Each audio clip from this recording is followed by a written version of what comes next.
My eldest daughter, Heather. I'm going to bring the meeting to order. Here we go. At 5 o'clock, thank you. Thank you. We're on a roll tonight. Just one housekeeping note here. From now on, these front doors right here will not be unlocked, so everyone will have to come around the back door just to save on energy. Winter rules. Winter rules, The ramp. as per Mary. Good. So, and I try to turn the heat up. I get here at 4:30. I try to get it warmed up in here. Can you exit those if they're, Oh, okay. Yes, you can. You can exit, but you can't. Second egress. Yeah, second egress. Thank you. So let me see right here. Welcome to our presenters tonight. The first thing on the agenda is the approval of the minutes for November 7th. Okay. Second. And all in favor? Aye. Okay, Oh, wow. thank you. Oh, you can go. Well, you can vote, that's okay. Okay. Aye. We'll take all the That's support. fine. Okay. The follow-up information, there were a few questions submitted to Troy and Lori. We're going to put those at the bottom of the agenda just so we can have the presentations first. And also Troy and Lori will go over some of the new handouts at the end. We'll make it through the presentations first. So Steve, thank you for being here, and I'll turn it over to you. okay. Yeah. I don't know if everybody knows this or not, I just want to throw it out there to start with. I put my notice in, and on my last day is the 30th of this month. Can we not accept it? I know, no, we don't accept it. No. I knew most of the people knew, but I didn't know. No, we did No. not, but thank you for Sorry. all your We're good work. awesome. Yeah, Well, thank you for your time here. Yeah. Come to the select board meetings I and you'll know. find out these things. Well, Steve, you followed in It's true. a litany of very strong leaders over there. Very, yeah, you're Going right. back, Tony Lacqua and Jackie and Brian, whatever, and obviously you were, And our goal is to continue that with, I'm hoping to do something internally. Oh, good. I'm hoping that's how the progression will happen, yeah, so. okay. well, It's always anyway. it's always been an internal hire, since Tony. So, Okay, well, we appreciate Yeah, everything. thank you. Yeah, So well run. I believe the pages that are in the workbook are, let's see, 137 to 141, if you're following along on that.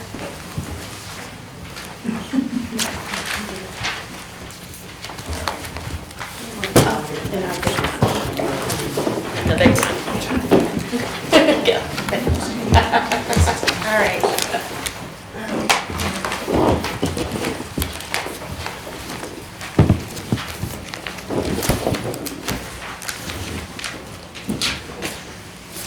So most of the line items, went over every line item one by one, and there's only a few that I thought needed to be tweaked. We got under professional services, which is 01390. I'm going to reduce that by $8,000.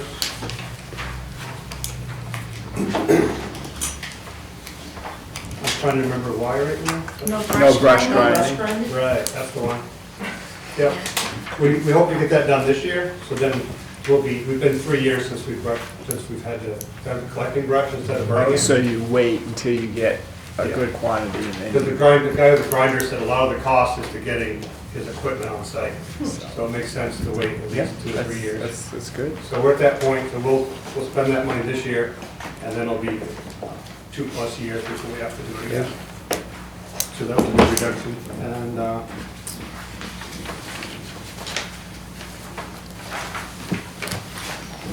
so building, the 430, building maintenance and repair. Oh, yeah, that's it. Very helpful. Yeah, the building, I had to go up on the building maintenance and repair, just the general cost of our overhead door maintenance. That's gone up a lot. We need a new front door for the office. So I proposed to increase that by $2,000. We switched overhead door service people. It was overhead door from Burlington. They just stopped answering my calls, and the doors were getting older. So I went with a guy from Northern New Hampshire, and he's been doing an excellent job. And he had to replace the spring this year, and that was expensive. He replaced all the cables. The building is all doors. There's 5 doors in that building. So they're all up to speed now? Yeah, as of this summer, he went through them all, replaced all the cables, lubricated everything. Good. Okay. Hopefully, be knock on wood, dangerous. there'll be no surprises. But that's an annual, at least the inspection's an annual event, just to make sure there's no surprises. The last thing you want is a door open, stuck open in February. Yeah. And those can be dangerous if they Very, break. yeah, very much so. Under general supplies, the 610, increased $19,000. We need to purchase, because we're gonna go from Casella's landfill to the one in Carberry up in Berlin, we need to buy 2 additional containers so that the hauler can just come from up north, pick up, drop off an empty, pick up a full. He's making 1 trip instead of 2. So that'll be otherwise he'd have to bring the can, go to Carberry, bring our can back. That doesn't make sense. The hauling fees alone would eat us alive. Is that a done deal, the Carberry thing, for sure? I mean, We were forced to, and it's something I didn't notice, was on the 4th page of the contract, that the hauling contract had to wait 180 days before we could get out of it with Casella. Yeah. So what I thought was gonna be quick and easy is gonna be March now. Our 180 days would be up in March. And that's because Casella can no longer receive, or, Yeah, they're looking at a closure date of 2027. yeah, They're not sure when in 2027. And we thought it was wise to get into Carberry while there was still road before everybody got ahead of us. yeah. We just don't know what that'll look like when they close Bethlehem. 'Cause that'll just leave the Carberry landfill, and it'll leave the one in Rochester, New Hampshire. And that'll be our only option, so. So, Unless something happens in Bethlehem, which is, you know, depends who you ask. It doesn't look good, really. and so will it end one day and start the next, so to speak? Yeah, well, we should be able to, with the contract and the hauling, we should be able to get all that in place by probably by April. And then we'll just start going there. And then Okay, just so Bethlehem will be the last day, no more, and start at Carberry and, Yeah, the general public won't notice the difference if the truck will have a different name on it that comes in. we need to send something to Berlin, we can bring it up, put it on the truck, and you guys take it. Some parts, yeah. Now, last time we spoke of somehow maybe getting some kind of permits or resident permits to, access the transfer station. And now that you speak of, the closing coming nearer and all, and if we get out of towners, so to speak, coming for demo and even, if they buy a bag to then throw their trash here, has that discussion or thought process gone any further, or where does that stand? We're only in the discussion process. The board was on board with getting dump stickers Yeah. at some point, and we're also trying to come up with a way to keep, like contractors, we want to keep the contractor can be out of town, we want to make sure that the debris is from in town. Okay. Like, we don't want a Right. contractor coming Right, from from hauling from, Bethlehem or wherever, Yeah. right, yeah. and, so unfortunately, I won't be a part of that anymore, but I. But it is Still on the being considered, and ultimately a plan will come in place to My kind biggest of concern with track. that is when Bethlehem does close their landfill, a lot of those residents, Yeah. they're gonna go from free curbside pickup to, to having to deal with their own stuff. and if they come in, say if they work in town or, and it's We convenient. get a lot of that. Yeah, so, you wanna Yep. track that and put a handle on it. Good. Stickers will help that. Would the non-stickered person be turned away or charged a premium? It was my idea to turn them away. That'll be a decision then. It's gonna be hard to, we're not used to just looking at every single car to see if there's a sticker.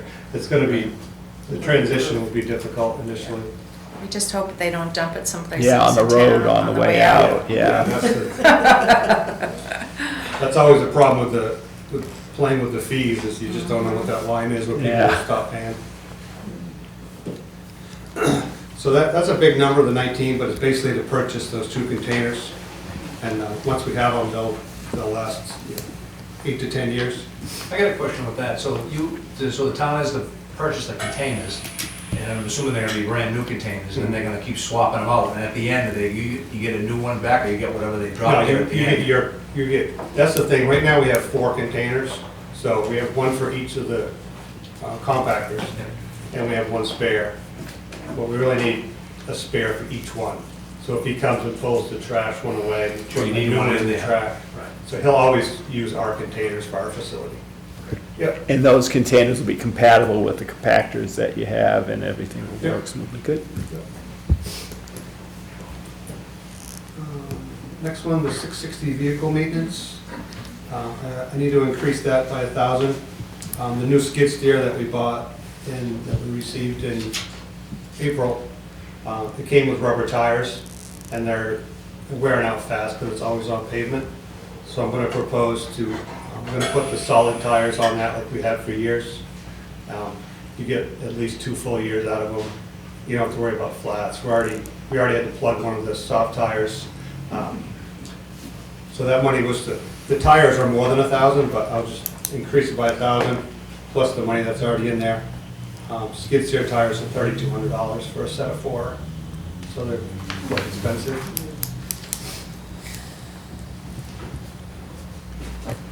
The next one, this is always one I can't keep up with because the cost of transportation just keeps flooring me. We need to increase that 16,000. A lot of that is because going to Carberry landfill is going to cost more for transportation. All right, substantially more. Substantially more, yeah. Like, I can't remember the numbers right now, but it was, yeah, it was quite a lot. I'm surprised it's no more than that. What we will save, the tipping fees are going to be less in Carberry, so they'll be like $72 a ton as opposed to the 81 to 82 we're paying now. So there will be some savings there, but the transportation will eat that up.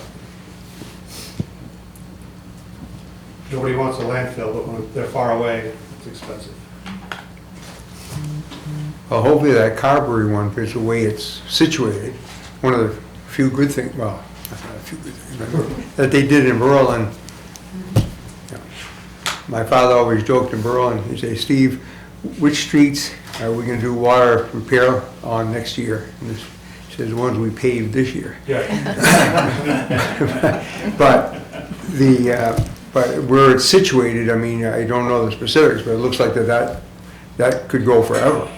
Yeah, they have rooms and they do things in phases. Yeah. And they gotta get permission for each Right. phase, but the space is vast from what I understand. Yeah. Go all the way to Success Pond? I guess, just keep going, as long as the state says it's okay. Yes. So that was everything in the expense. That's when it gets murky, Steve, when it gets close to the pond. Yes, it does, that's for sure, and it should. That's everything in the expense column. The revenue, this year, the 14 miles. fibers are going down slightly this month, but they always go down in the fall. Cardboard was 140 a ton all year. Paper's been about 40 to 50. Market's pretty strong. So I was gonna increase that by $10,000. This year, I believe, I think I proposed, whatever I proposed, and then we met it like in October. So we're far exceeded the Good fibers. news, yeah. So fibers is paper and cardboard, it's not fabric. No, just, You don't yeah, take fabric. paper and cardboard. I got all excited thinking I'd Yeah. No, you can't bring your own fabric. Okay, make more quilts, can't bring old fabric. So we've had a really good year with fibers, so hopefully that'll continue. I increased the revenue for appliances. The cheaper they make them, the more we get. So true, that's for sure. We've been getting a ton of those. We've exceeded that line item as well. We seem to be getting less of stuff that we have for all the charges. for some reason, maybe it's just this year, but we got less propane tanks and less people shredding. It doesn't seem like this last, but that number was down this year by a little bit. It's not a big line item number anyways.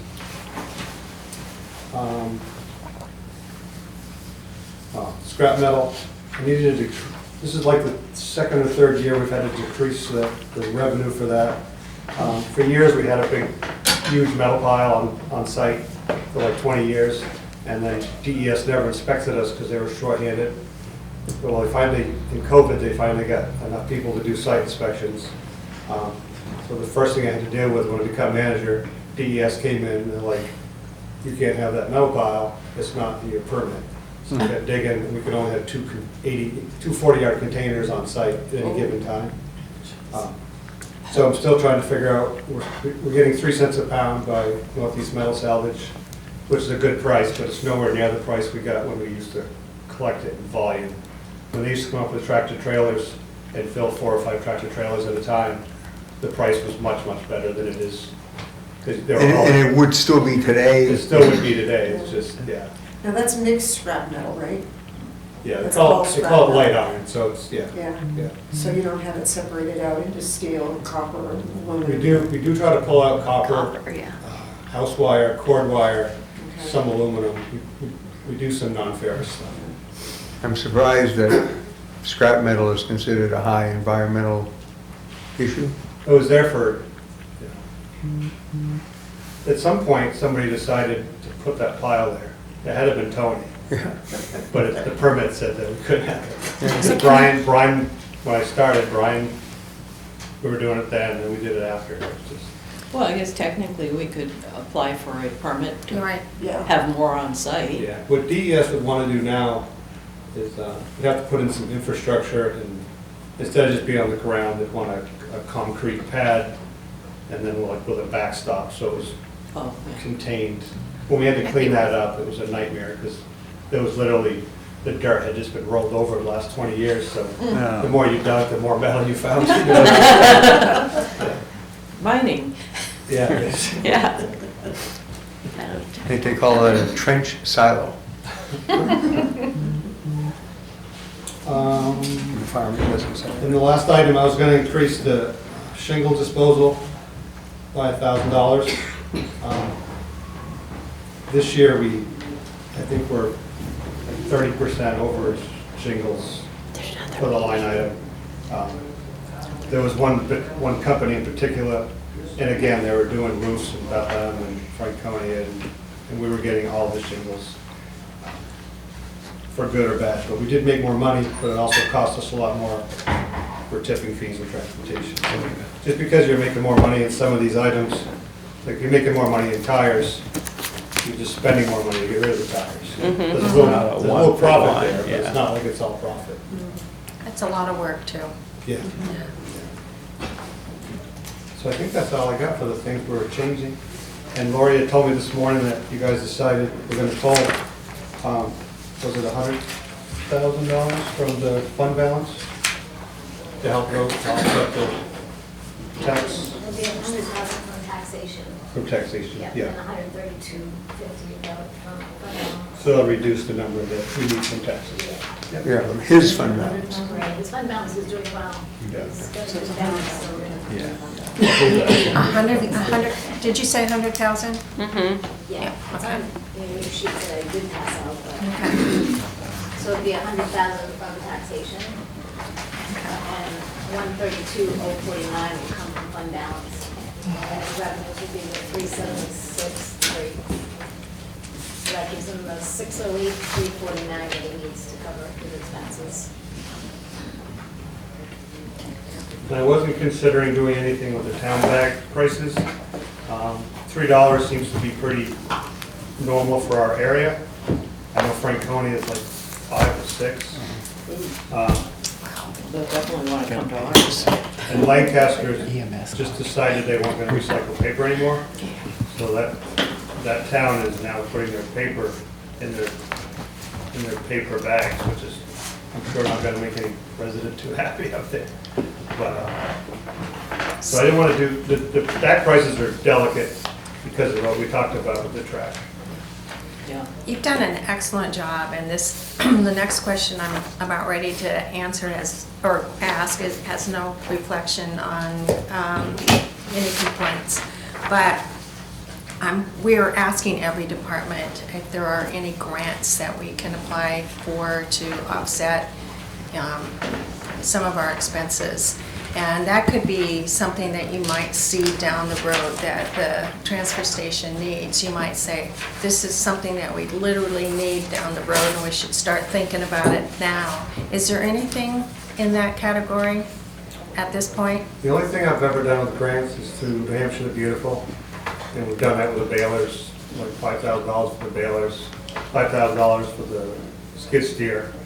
I don't know what else is out there, but Or any specific need that we have in the near future that we should be looking for or could be looking for? like infrastructure type stuff maybe? They're concrete pad, that's steel. Yeah. I mean, that would be a possibility, yeah. And then you get the big concrete blocks, the 4x4 by To build the 6 edges. to do the perimeter on it. Yeah. Doesn't necessarily have to be covered, but even if they cover, you cover. Right now, where that metal pile would be, the power line, Eversource has taken over that whole space because they're doing their lines. So I don't know what would have happened if we'd had a pile of metal there, because they would They have to go have, someplace else. they would have to move it. Wow. And the only other thing that one of my guys has been talking about for a long time is replacing the 4 tractor trailer containers with an actual building, with like a pole barn. You'd have to put in a frost wall, pour some concrete, fill it in with dirt, and then instead of having 4 old trailers, you would have a pole barn with a roof, and all your materials would go inside that barn. So you'd pull from them when you loaded the trucks.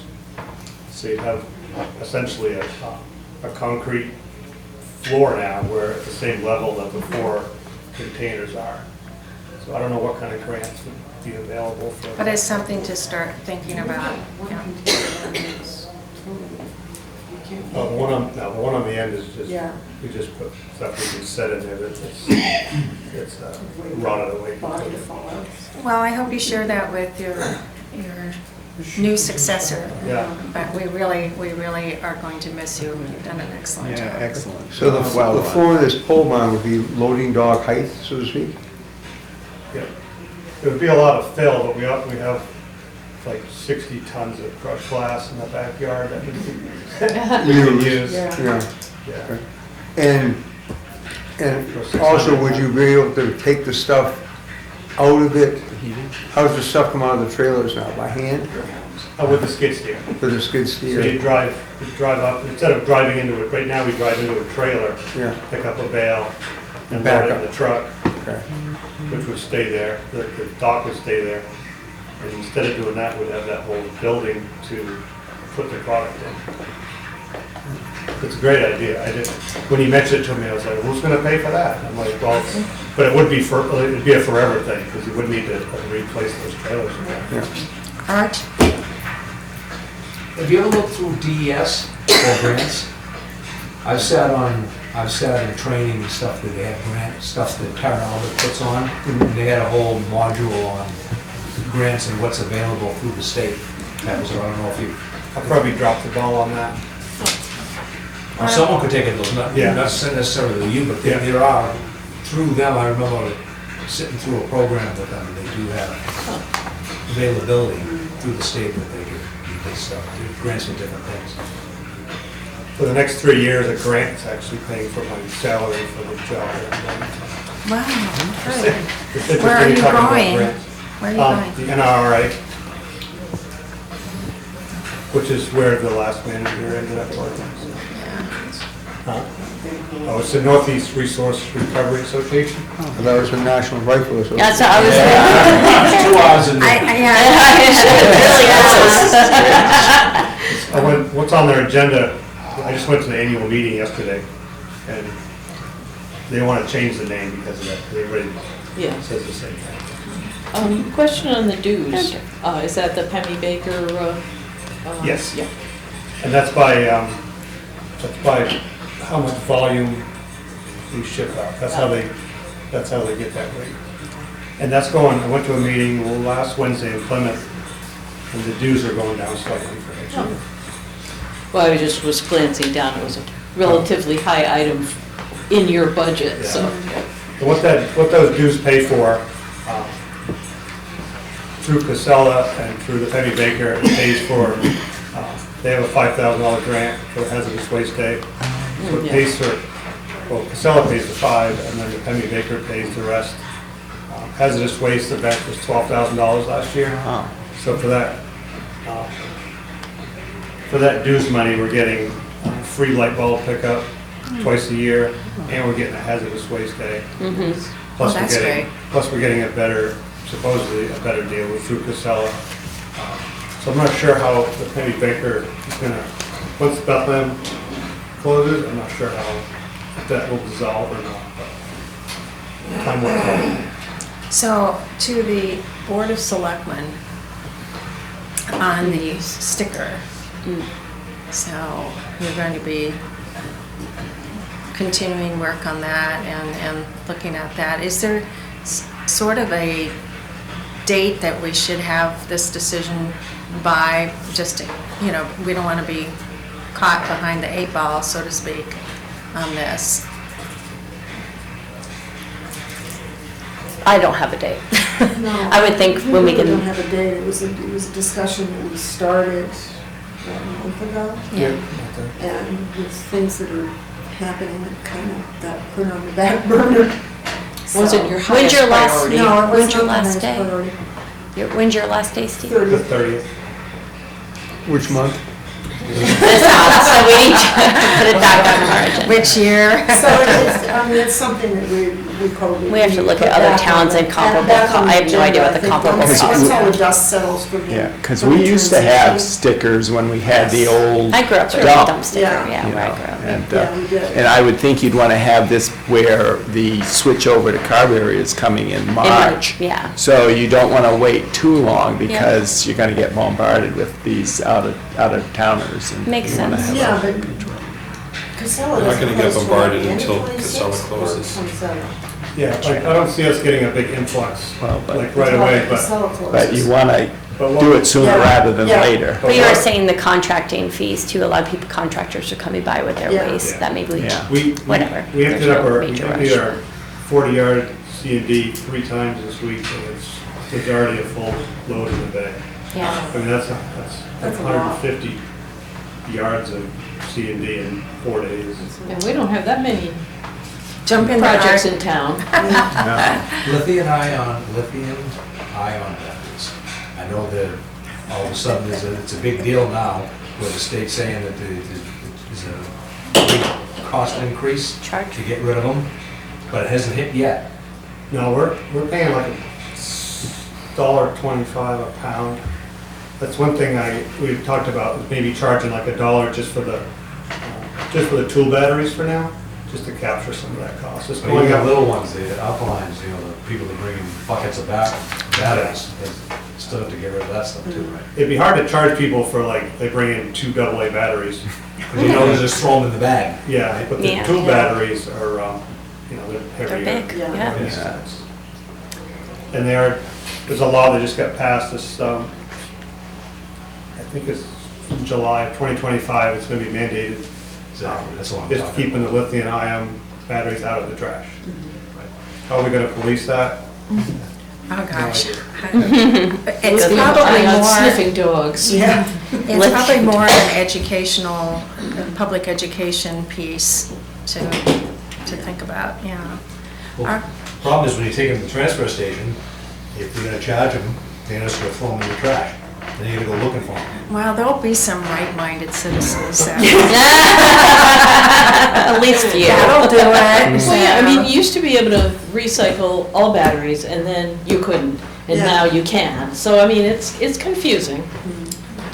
Roger. So, well, it shouldn't take too long to put this into action with the dump sticker. Right. Yeah, Residents. we just Yeah. gotta Yeah. find out the price from them. And then, what we had talked about was when they go to register their vehicle. Right. Yeah, Getting that a makes sticker, and sense.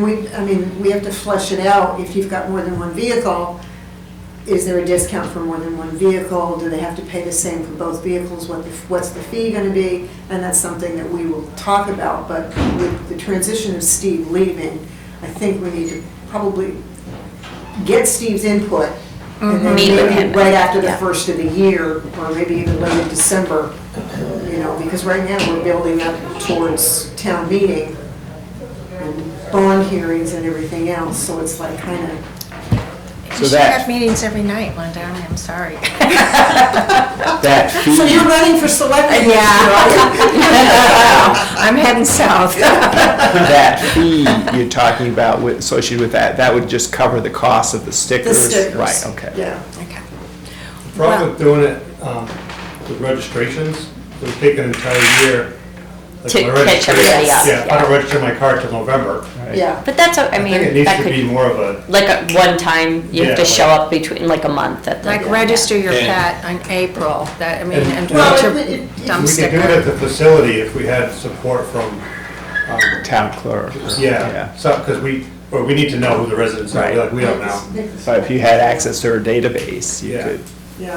Well, show your license, they can show your Yeah. license. Could have Yeah. done So during it- property tax. It's based on here's some suggestions, because you have some high-level things to account for, like if you're a contractor that lives in Littleton, can you dump anything at the transfer station, no matter where your job is? That's one high-level question you have to answer. Two is the other question I already asked of, do you turn people away, or do you Charge 'em. Charge charge them 'em. I triple? think charge them. I would charge them. You I'd know, say make char- money off of. Charge a Yeah. premium Yeah. because the town is, ponying up some cash that the outer towners are not putting up. Now, you have the other twist of, what if I own property, I own a house in Littleton, but I'm not from Littleton? So my license doesn't say I'm in Littleton, but I am paying property taxes here in Littleton, so should I be able to get a sticker? Your Right. property tax bill would most likely be I would- ratification. I would think if you- Those are all things, those are all things that. Yeah, I'm not trying to get the But I answers know, here. but I'm no, throwing it's out more- there. yeah, I Those think things it's to more- consider. Questions, those are really good questions. It gets more I think complicated that than you- We really need yeah. to sit And down. could we sell a non-resident dump sticker at a higher price? Yeah. But how are you feeling about the capacity? Do you want to stay just in the town? It's more the So- capacity that I'm worried about. So let's not Yeah. offer out Or- of town, just yeah. charge people. Take it year by year Yeah. to see what. I might add that when you bring in other towns, that they're contracting, they're doing work, whether it's in town or out of town, you're charging them a premium, they usually just pass that on to whoever's. They're not gonna care what the So in price that, is. so that the case, it doesn't matter what you Right. charge, you could charge them more, at least to cover all of what your cost is, because they're just gonna pass it We along. probably need to set up a work session. Just something to think about. Yes. I'm going to bring this to a Thank you. close, so Yeah. we can move on to the next presentation. But again, thank you so yeah. much. Thanks, Steve. Well done, well done. And good luck. Ron, come back. We've already committed to working with a grant with the NRRA, Littleton has, so I'll be back on the other side of that. Good. Good, good. Thank you. Thank you. Good night. Thank you, Thank thank you. you. All right.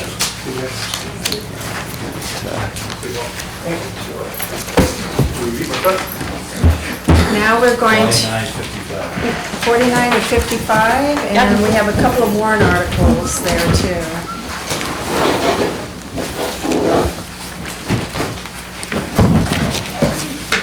Welcome.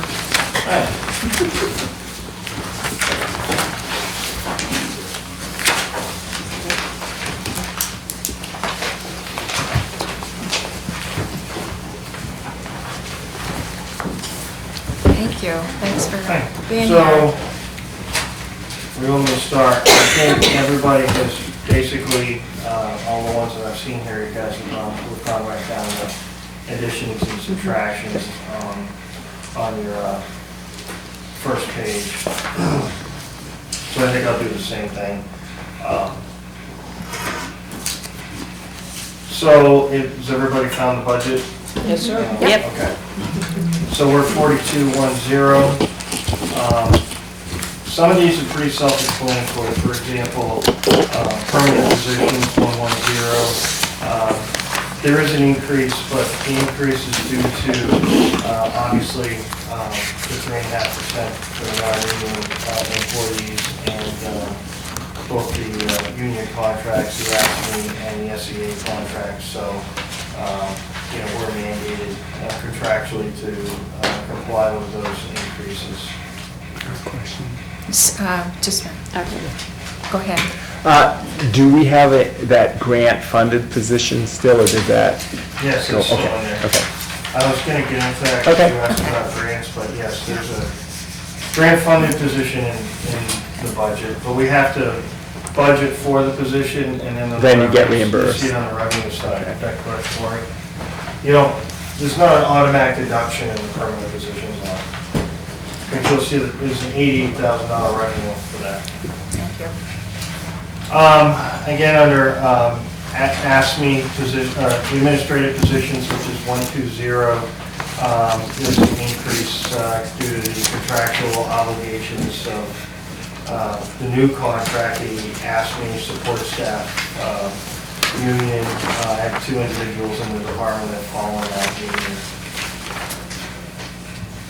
Under 123, scanning. This was a line that was reduced to 0 because we've scanned all of our documents to your project. Yes. We've scanned all of our documents and opened up our records room. There's a ton of space in there now. And removed $14,000 from that line. We no longer have to pay somebody who's scanning. Nice. That's nice. So you're just scanning, making things an electronic version as you go along now. Yes and no. I mean, we changed our police software to a software called CSI, and everything in CSI is electronic, so we typically don't have case files, hard case files anymore. Everything's electronic. But there are some documents at the end of the year, like this budget book that I have. When we're done with it at the end of the year, she'll probably scan it in using the high-speed scanner we have. Putting it into the software. It's a good question. Yeah, but But if you keep up with it, it's so much easier. a lot of things that we do are, we're trying to do paperless just to save money and time. Nice. Overtime, you'll see a $5,000, $5,406 increase, and, we found that the overtime line isn't keeping up with increases in wages, so that we did a 10% increase to accommodate to the wage increases for the officers. But you'll also note that historically our overtime line's been pretty consistent year in and year out. Uniforms, there's an increase in the uniforms line. We have ballistic vests, 3 that need to be replaced next year, and 4 Class A uniforms. So those are expensive. What's the price of just the suit coat and pants and stuff? They actually haven't built a swap yet, but it's equivalent to a nice suit, so it's probably a couple, Few at least hundred. over 1,000. About $1,000. So we hold off, make sure the individual makes it through the first year and Then through they the get the probationary suit. period. And if they do, then we issue them their dress uniform. That's what the Class A is a dress uniform. And we typically wear those for memorial services or social functions that require dress uniform stuff. Question on the ballistic vests, do those have like an expiration date, so to They speak? do. Yeah. Thank you, Mary. So 5 years Yeah. on our ballistic vests. Whether you've been shot or not. Right here. What do they do with the old ones? If you're shot, it turns it out, we have to buy Do them. they Yeah. donate Oh, them that to? immediately gets replaced. That was a free one. The old ones, we had a whole bunch pre-Ukrainian war. I was gonna say donate We them or would something. get a company that would shred them and use them for other things. Yep. During this last, we had a bunch, and they loaded them up and shipped them off to Ukraine. Awesome. Because they still work, potentially, maybe. We go by. But they, right. The But not enough, right, you're crossing your fingers, but like. Manufacturer says no, says right? no. But- Manufacturer meets the Department of Yeah. Justice guidelines for the vests, so, we're not gonna exceed, put the officer. Right, but I'm glad that they get donated, that's Yeah, cool. and So- if you've got nothing, it's better than It's nothing. better. Right, that's what I'm thinking, that's very cool they So, did that.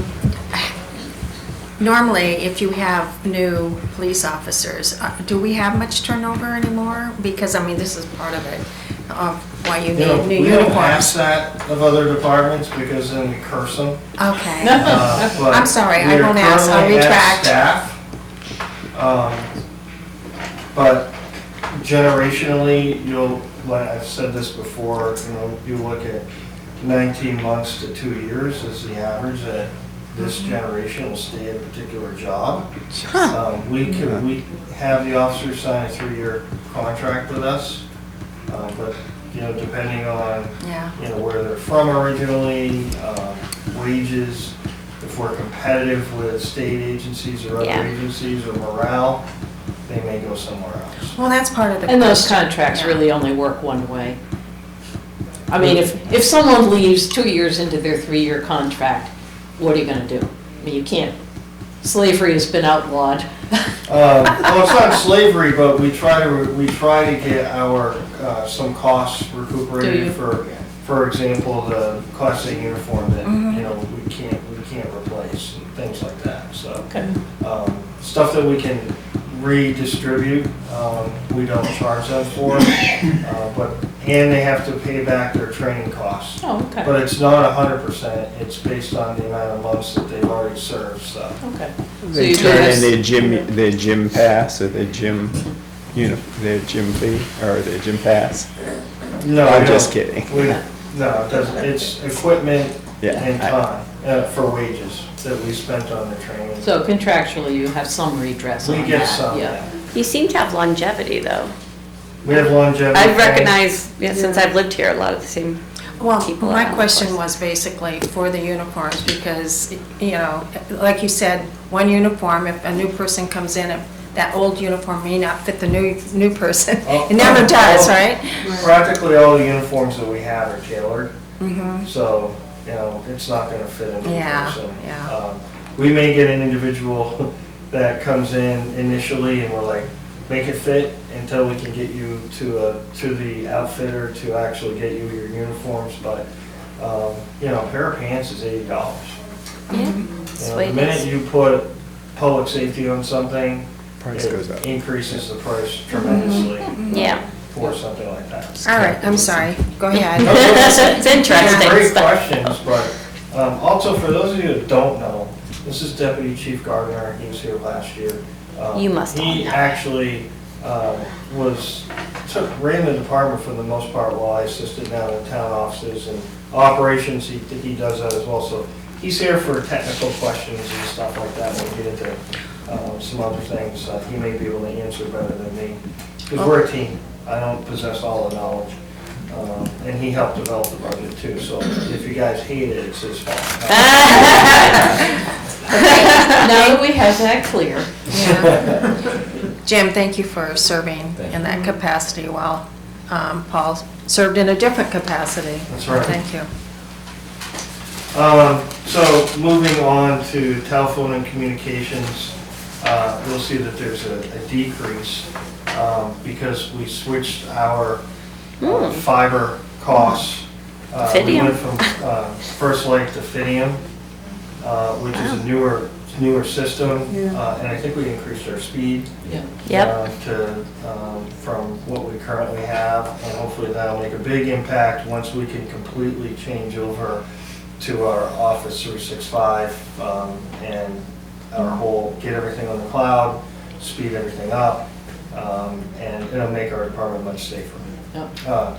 Internet safety. We're going to be changing to .gov, so our address will change. from Yeah, .gov to I remember, .gov. yeah. Nice. And the municipal offices We're have to doing it too. They have to do the same thing. Yeah. So when will that transition? As soon as you pass their proposal, because we're waiting for them to initiate. That's the only way we can complete our project, is when they complete their project. Isn't it by We've been- 2027? We have We to. paid forward, and we've got everything shovel ready for us. It's just a matter of their transition. 2025 is when it's gonna be done. Oh, it has to be done by 2020. Oh, I It thought it will was be done in 27. 25. Okay, we need to do it then, I I have guess. a question for you, for the cloud-based stuff, the 365. So everything is gonna go onto the cloud. Is that correct? Nothing, you won't have your own servers anymore. Same with the town, that's the idea, right? We currently have one server of our own at the police department. The mail server and everything's at the town, but yes, that would go to the cloud. The server we have at the police department is failing, and that's for some storage of some files, which you'll get to later on. There's an increase in some cloud storage.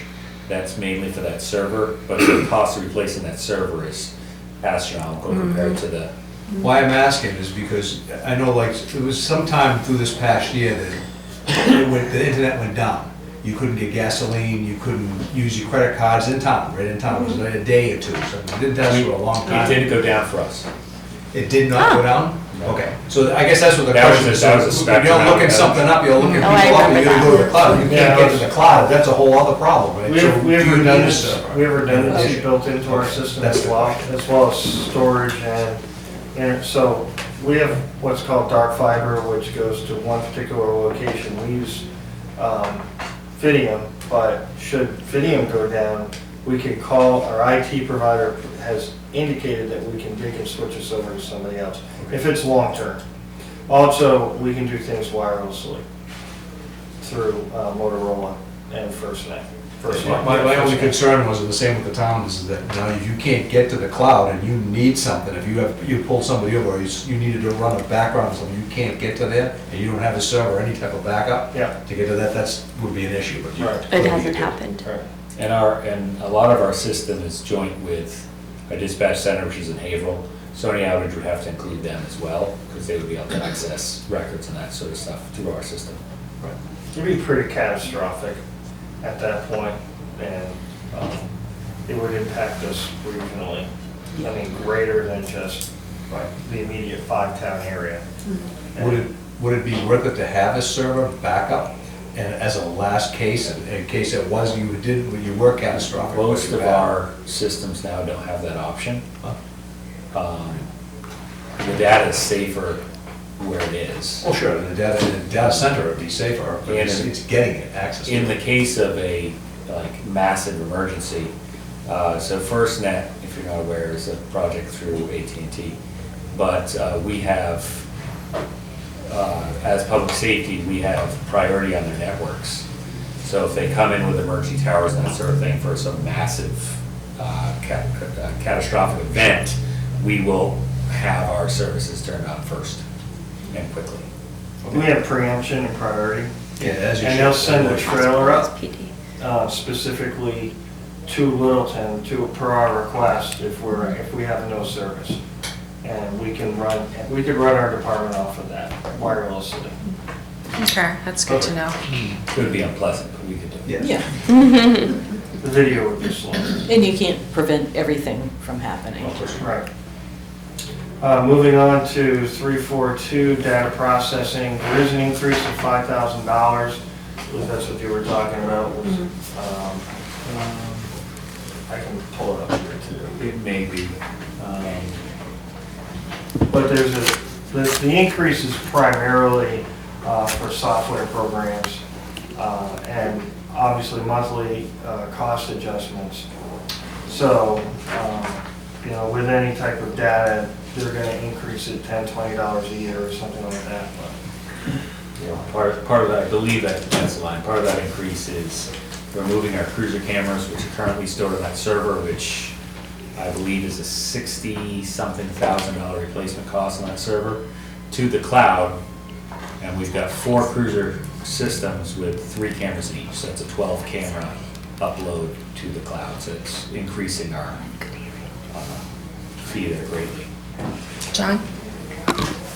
Question on how you come up with the budget, and, I think you run a good department, so it's tight ship, all good. But if I look back to 2023, the expenditures are 28,000, and so far in 2024, you've spent 17,000 on this particular line. I'm wondering if there's just a bunch of expenses that haven't hit yet, and that's why, you've only spent 17 What line of are the you- 20. What line Sorry, item are you looking at? we're on the data processing account 342. 342, yeah.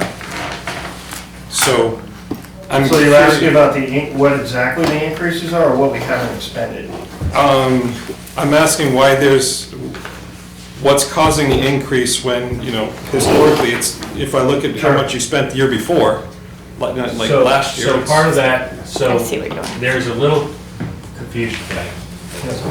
342. Is this one you can speak to because you're a So, prosecutor? 342, we're on 342, right? Yeah. Prosecutor. Yeah. So the first data thing, processing. the first edition is there's a module for the prosecutor that has specifically to do with some privacy concerns we have with releasing files to the public. Currently, the attorney notes can be mistakenly released to that and add some other stuff. And That's not good. the attorney notes should not be released, that could put us in some trouble. It does a lot more than that, but that was the big concern that we had with going to that module. And that wasn't the- budgeted for, that's $5,000. The next piece, so you'll see that in our default for the Motorola Evidence Library, you're looking at 7,880, and that number hasn't changed. It's not entirely true. It's our default because we've entered contractually into that, which was a project in the 24 budget, to enter in contractually to put that stuff on the cloud from the cruiser cameras. So that means the default went up as well as next year. So it may show that we didn't spend that because it's not necessarily, the default for 25 in that line isn't what we budgeted in 24. It includes the increase from the contractual on that. Okay. So that may be throwing your math off. And I'm just looking at it, if I look at, what was spent in '23, what's been spent so far in '24, it seems like there's some, and then we're going up from what was budgeted in '24, which is about, I don't know, 30% higher than what we spent in '23, and then we're going up another 13% from what we budgeted last year, or what the current, this year's budget is for next year. So are some of those expenditures paid late in the year? I think that's Some are, probably, yes. I think that's part of it, right? You haven't caught up with. And then the other part would be, they're increasing it for 5,000 for, so that's part of it, but I don't know if it's all of it. We're at 13%. Because you're saying that there's still 20,000 remaining on that line item, right? Yeah. Right, so then I look, well, I think- maybe things don't hit till later, so I went back to the previous year. They had And 10,000. the totals expenditures was only 28,000. So in '23, the total expended was 28.8 in this line. Then, so far it's 17, so having a budget line of 42 seems like a lot extra. That's all. But I'm trying to, and if I do that same function all the way down, there's some extra in the budget here that I'm wondering That how would be under closely. We Quite a can bit, probably I see what get you're saying. back to you on the expenditures. Off the top of my head, I believe we have another at least quarter to pay on the contract we have with our IT provider, so that's Good a chunk. large chunk there. And then the I extra- know we changed our GPS subscription, and I think that may have saved us a little bit this year. But I'd have to look at the payables to figure out exactly which individual lines. I don't think I have that handy. I guess I'm not really looking for that level exactly, but But most of the costs that are detailed on our detail here is exactly what that costs, either the monthly times 12 or, because this isn't like an electrical, which we have a usage thing. It is- Right, and it it can is vary this- from- This costs X amount a year. So like the Motorola contract is 7,880 exactly. Jim. That will cost that. Jim, on the Yeah. first couple of columns in that, for that line item, I think what John is looking at is that we budgeted 39.6. 39.6 for that. Spend 28. Spent 28, and unspent, if you go 2 columns over to that, we unspent 10,000. No, I understand that, I just don't know which lines, he's asking it as far as like, why is that number off? I know how we came up with the budgeting, is we looked at the exact cost of the contracts. I don't know which bills we have. You're asking I see what you're about, saying. I don't have the budget detail from that year. That's fair. And so there may have been something, for example, that we were able to cover in, as a matter of fact, I think when we worked with S&S on our 365 transition, we were able to pay stuff forward. There were a lot of things that we were able to do that we got out of that warrant article, that $65,000 warrant article, that we didn't have to take out of our data processing line because it covered that. We didn't have to budget for it. So we could go back and look at, I think it's 2023 you're looking at. Yep. And I can show you where, we did buy this and we did buy that, but there wasn't, trust me, if there was a piece of equipment in the data processing that we needed to purchase, we purchased it.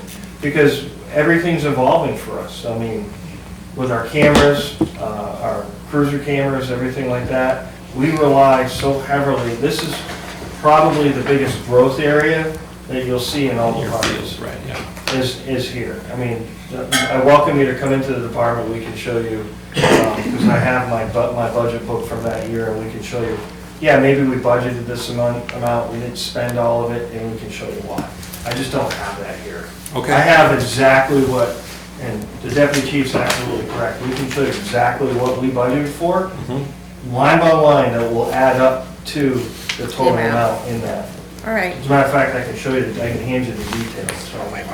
John, are you okay with that? Yeah, I'm satisfied. I just, and that perfect answer to, yeah, we budgeted that. Turns out we didn't need it because we got a grant over here or something. That's There's some other exactly funds that happen.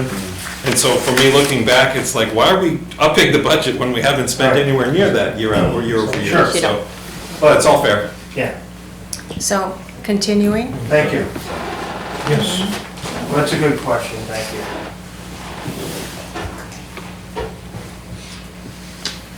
Professional services, you'll see the increased cost of $2,500, and that is added for, we have a certified recovery support worker within the police department to address the drug epidemic. She just got certified. Unfortunately, the state requires that individual be supervised on a monthly basis, so many hours a month, and we have to pay that supervisor X amount of dollars per hour to do that. So, so that's why there's an increase in that particular line. So will that go away once they've kind of finished their internship? No. That's No, forever? That's forever. Wow. And it's always changing. That's One of wild. one of the problems I have is, it was literally, I think, 1 hour a month when the program started, and within a month, Great. they added, It's now 4 hours. yeah, now they added 4 hours. Oh, they And need, who supervised? Within a month, they You all, changed, who the state supervised? changed it, Yeah, They that's need the wild. money. and it's just crazy. We Absolutely crazy. actually worked out a very good deal with a local agency that was willing to supervise us Perfect. at a much lesser rate than the first person was. Like less than a quarter, wow. Nice. which is this lower number. And this is one of the reasons I honestly believe that we don't have enough resources out there for people that are suffering from an addiction, because the state has made it cost prohibitive for licensing for individuals that want to help out. I agree. Our person is it's a governmental entity. We don't make a profit off of these sessions with these individuals, and it's absolutely astronomical, some of the prices that these agencies charge. And so remember that, why we don't have enough people out there. This is one of the reasons why. Yep. Obviously, just a small increase to the sewer cost. Dues is an increase of $100. Again, we have to pay an annual certification due. We have to pay dues to the state to keep that certification for our recovery coach. That's part of, I think we've explained this to you before, but our recovery-oriented policing model, we have an individual that's on call 24/7. That when we encounter an individual at 2 a.m. on a weekend, our recovery worker comes out, meets with them if they're willing to meet with us, and we can get that person right into an inpatient facility or get them set up with a doorway or insurance and all kinds of resources to help them out with their addiction. Moving on to 610. General supplies, there's a decrease. Our refrigerator died, we put a new refrigerator in. That refrigerator has actual, you get Water. Nice. We're in the 21st century now. And in doing so, we actually, beyond the cost of the new refrigerator, we no longer have to get bottled water to come in to the department. So That's good. there's a savings there. Rentals and leases, there's an increase of $1,600. That's an upgrade. A postage machine had to be replaced, and unfortunately, that's the cost of upgrading to our newer postage machine. Events and activities, $1,000 increase for department. Promotional items, we have nothing right now to hand out, either whether it's recruiting or dealing with kids, or all of those different A to Z things that we do out there, that there's a cost associated with it, and promoting our department within our community and all the different programs that we promote as well. So that's what that one is for, and so we had to increase that one.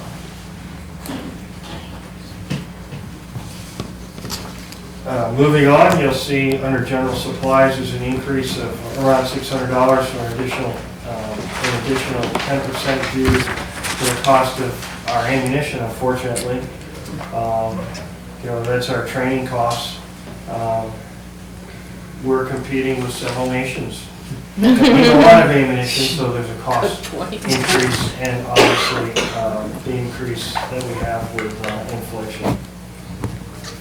We did, by the way, change the ammunition type. Our ammunition type is much cheaper now. We went from a 45 caliber weapon, 45 caliber pistol to a 9mm. It's much cheaper ammunition. Capital equipment purchase for the field. There's a decrease of $21,859 because we removed all of our one-time purchases, so we don't have any big capital improvement purchases this year proposed. $21,859. Again, training, there's an increase of $1,000 to accommodate for annual training requirements again for the recovery coach. Where do you pay for your training for your officers? I mean, all of the training that's mentioned is the recovery code. Well, we have a line in there that we did not increase. We do two things. There's a lot of academy training that it just costs us either mileage To get there. gas in the cruiser or the overtime for the officer, and that's free, and that's through police standards and training. And then there's specialized training. For example, we have an officer right now that's at Colt Armorer School. We didn't have an armorer for our urban patrol rifle. He went down and he's getting certification for that. That costs money. It's $500 here, $250 entry fee for driver skills at Team O'Neill, things like that. So those courses cost money, and those are outside the police academy, and we kept that line the same as previous years. And trust me, this guy makes sure that we spend every dime of it. Training is extremely important. Extremely important, and our officers are constantly trained. Well, it's not only for the safety of the officer, and it's the safety of the public, and Yes. then it's for the safety of the town liability. Absolutely. Oh, And then- John, excuse me, You John? can keep going, I'll ask you at the end. What's that? Oh, you keep going, I'll ask at the end. There's one more line. Okay, the equipment purchase, it's a drop down in the field, so I want to say that the $68,000 that was budgeted last year was primarily based on the two blue light poles that we were going to put in? No? No, there were a whole bunch of projects last year. I can actually bring that up too. We had, off the top of my head, we had a ballistic shield purchase for the That patrol was vehicles. huge. That was a very expensive purchase. That was the majority of it. We also had the project, the equipment, and the first-year fee for the moving our cruiser cameras to the cloud was included in that purchase. What else? Oh, we have a virtual reality trainer through Axon. that we're gonna be able to use for kind of response to force and decision-making for the officers. We have some community engagement modules with that. That's coming online. Cloud storage that we purchased was reduced from $7,000 to about $3,500. Police barricades, I don't believe. Yeah, we bought police barricades. Yeah. So. There were quite a few purchases last year. The reason this sticks in my mind is after last year's budget, this meeting last year, I went to you and I'm like, we were gonna put in more of the blue light poles, like down by the river and whatnot. I went to you, I'm like, those really shouldn't be part of your budget, that should be a separate line, because that's kind of a one-time cost. And you're like, yeah, that's true, maybe. And I can't remember where those were, I thought it was in that It is one. There may have been one in there. we kept one, so we purchased one, and that's been installed. And we did keep one more in there. It's per our initiative, and we control that AI phone. And so we put it in the budget because we'll need it across the river lane, riverfront commons. That's what that's for that. The other one in Lot D? The other one's a Lot D. Yep, cool. Okay, Gotcha, thank you. okay. Don't ask me a question. I didn't ask it. It'll get there, it'll get there. November 27th is when Yeah, it'll- force the two parties to get together and make it work. Because there's also the AI phone at the fire department and the police department that's connected to that. It's all one big project, and we just can't get Yeah. everybody talking, so Well- it's very frustrating. Even having the poll up is a Let's deterrent, go. even if it doesn't work, because people are like, this town is watching. During one of my tours, the chief pointed that out to me, and I had to listen to that for a good Like, half it's hour. not working. I went to open forum on Facebook. People are like, Very passionate. Thank you. I laminated we do have a that cell for phone, call 911. Steve, do you have a question? So is the AI, is that artificial intelligence or some other AI? AI is, I'm sorry, it's earphones, but Thank they you. call it AI phone. Artificial intelligence. That's the company. Yes. that makes- Police, That's a good robot question. dogs. Speak to the Actually, I robot. added some, under software, I'm adding some AI software for us to utilize for within the department, make things a lot easier on certain projects. There's a new line in here, and the new line is for law enforcement accreditation. And basically, our goal is to achieve state, we want to be one of the first departments to, and we've initiated the process, and how many steps is it? We have 115 tasks that Yeah. we need to complete. in the Oh my accreditation. goodness. And, So it's a lengthy Hope process. some of Where these are are you? easy tasks. When, Step number 7? Let's, If no, you guys let's can let him remember, talk. Back when the George Floyd thing happened, Oh, yeah. the state of New Hampshire created the LEAC Commission, just to make law enforcement accountability, I think is what it was, commission called LEAC, per the governor's directive. And they went and they looked at everything, and one thing the state lacked was an accreditation process that was neutral, and it wasn't a corporation controlling the accreditation like CALIA standards. That's a corporation, that's all about money. So we were one of the first departments to jump into this process, and we're learning as the state's learning. So it's been lengthy, but it costs some money to be accredited. I think $2,455 is a lot cheaper than, I bet you, just phase for one of CALIA is around $20,000 now once you get through the whole thing. And then you have to do, that's annual, $20,000. Wow. I believe the state accreditation is going to be a lot better and a lot cheaper, so. So that LEAC is the Law Enforcement Accreditation, is that the acronym Yeah. for that? Okay. No, accountability. LEAC is Law Accountability. Enforcement Accountability Commission, something like that. Okay, accountability, okay. And that was a state thing. And that might be a little bit high, but 2007-ish, it was around 14,000 to start out a year to do CALIA, and I'm sure it's probably closer to 20,000 now. Oh. So those are all the pluses and minuses. Any questions on that so far? Okay, so you also asked about things like revenue. Well, I want to, ethically, we're not into revenue. We're not revenue makers, that's not our deal, law enforcement. It's not actually unethical for us to try to make revenue, right? But we do charge certain things. We charge monies for reports, when people want copies of things, I mean, we certainly have fees for that. And the town of Littleton, I don't know whether you guys are familiar, but the town of Littleton has a fee schedule that is on the municipal website. You can go, you can look at it, and you can take a look at the different fees that the town charges. But our police department fees are on there. You may want to look at them and determine whether those fees are too low or too high. Some of them are new, like our overnight parking fee. Annually, $50, $10 a night, up to 50, up to X amount of nights. Pistol permit fees are mandated by the state. There's our EV charger. The fees are there for the charger, $2.50 per hour with a 1 hour minimum charge. And then we charge after 120 minutes, if you haven't disconnected once you're done charging, it's $10 per hour.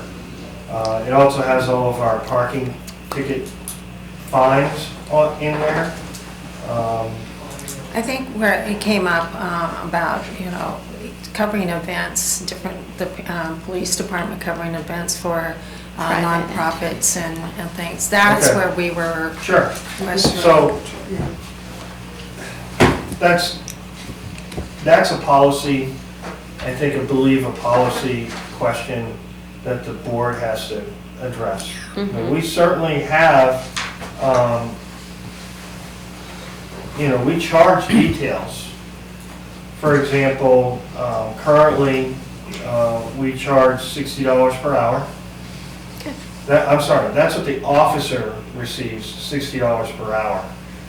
We are currently charging a minimum of $75 per hour for the use of the officer and the cruiser. With a minimum of 4 hours, but if it's between 4 and 6 hours, they get charged 6 hours. That's a union contractual commitment that we have to make. As a matter of fact, the analysis that we did about a few weeks ago is that we need to increase what we charge for outside details.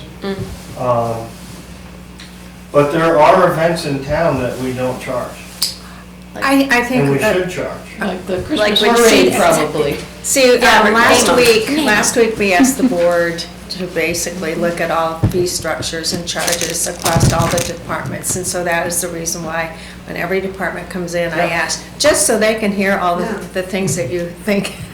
Yeah, we we want should- to know your yeah. opinion of Yeah, what should we be exactly. charging for. So I think if you want it, and again, that's policy that the board of selectmen need to determine, who we charge, if we're gonna charge for things like parades and stuff like that. We have a fee structure. We've determined that our fee structure does not keep up with the contract, and we're gonna be asking the board to increase what we charge, our administrative fees, what we charge for officers' times for details. Yeah. Because we're getting close to actually losing money on those. Well, I think the whole question that I presented to you was just to have the discussion, so it kind of puts everything on the table and we're aware of it. Again, probably some discussion for the board, because we're on the enforcement side, Right. would be look at your meter fees. Mm-hmm. You currently pay 25 cents for 1 hour, 10 cents for 24 minutes, and 5 cents for 12 minutes. It's so. Yeah, because I know last year I raised that issue. Go to any other town. And some of, in highly tourist areas, like over in Maine, it's like $5 Oh, an yeah. hour. But I don't advocate that here because We don't have to we've go got- that high, but Right, we need more but than. we need to, you More than know, 50 cents yeah, for 2 hours, that's Exactly. incredible. So look, it's a delicate balance, just like with Steve, talking about your bag fees. It brings money into our. You make them too high, and then we're gonna be Right. picking up. We don't have to go trash crazy. and Stuff Right.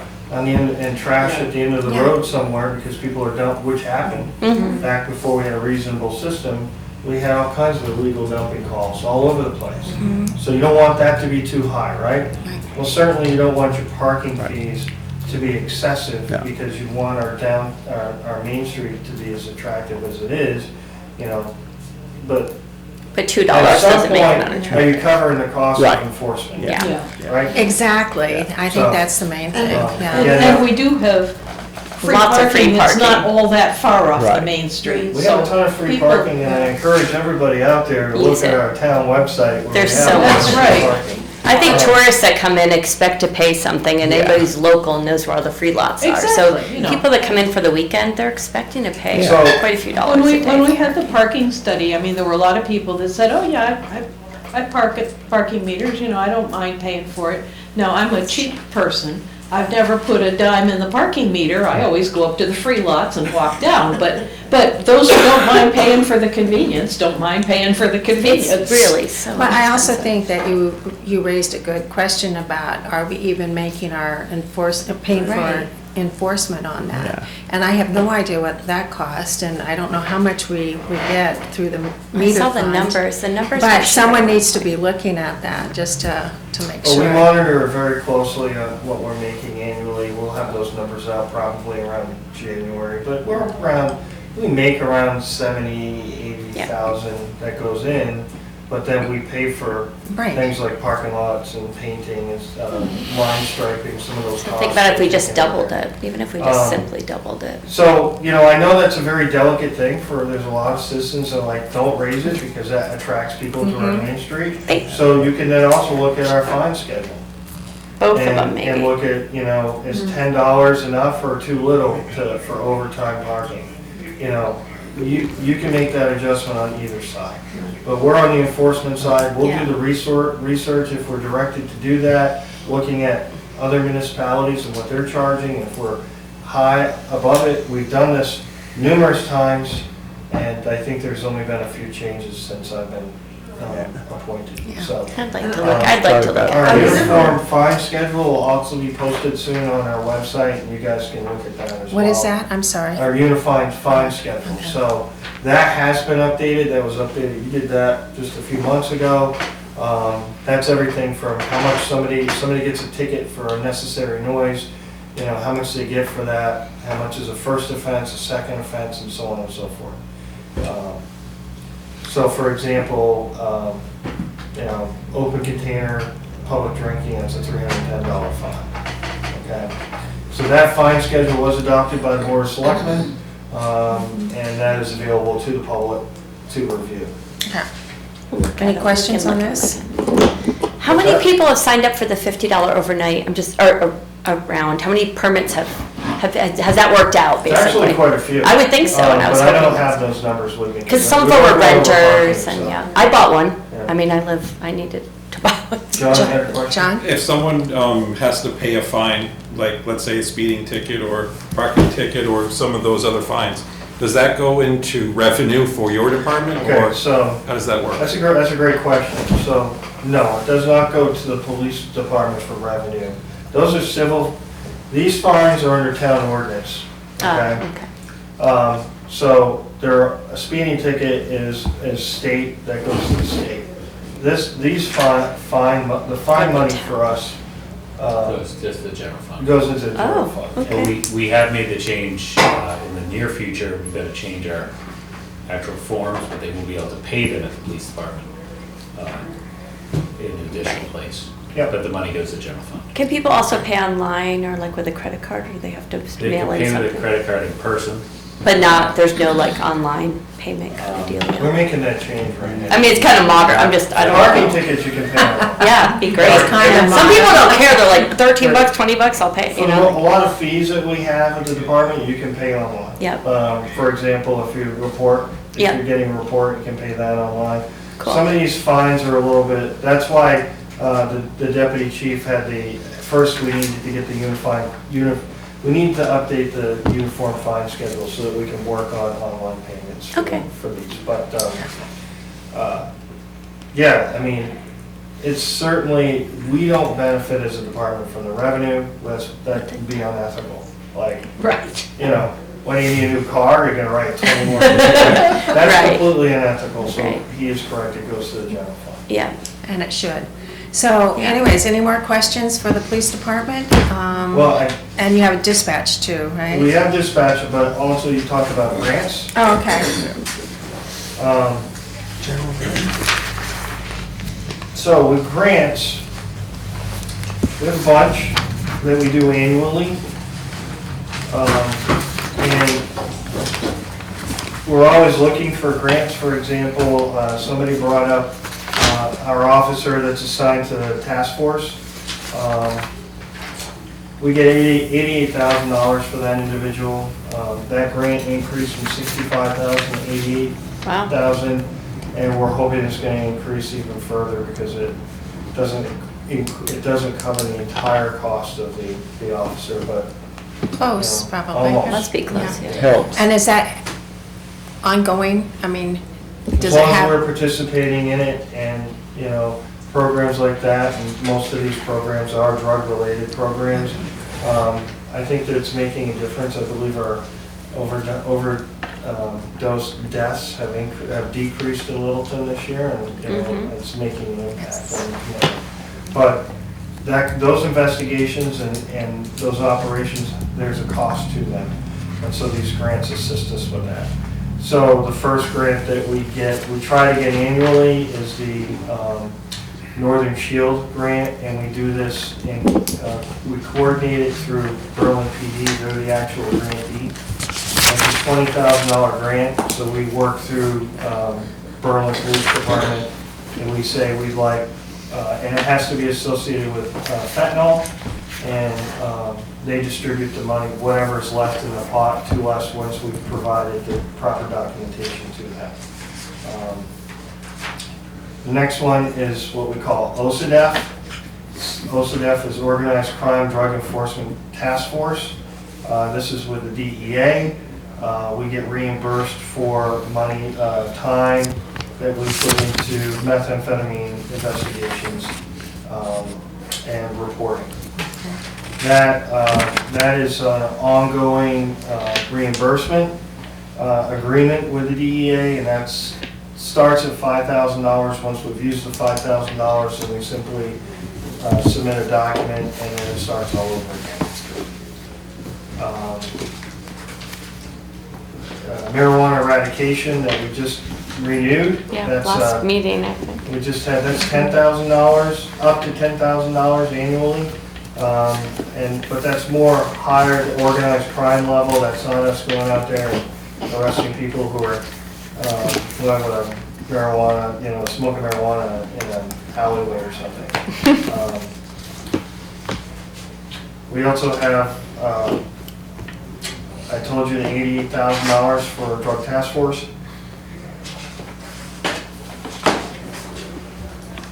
U.S. Department of Justice, it's what they call SWAT, and that is working with the ATF. And then we get pre-approval on that. That does not really have a limit for reimbursement.